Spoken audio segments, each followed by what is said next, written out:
Hi friends, today we will talk about how to fix or how to solve the problem of Magicplan. You will click on settings.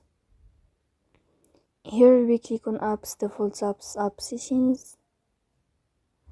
In this list you will search about the application of Magicplan.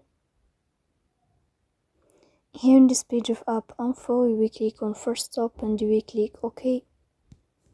Then you will enter to the window of storage.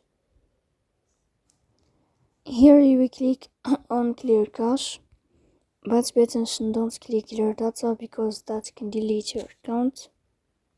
In the end you can turn on your airplane mode and you can turn off your airplane mode again to fix that problem.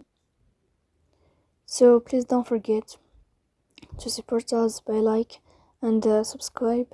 See you next time, and thank you for your watching and your attention.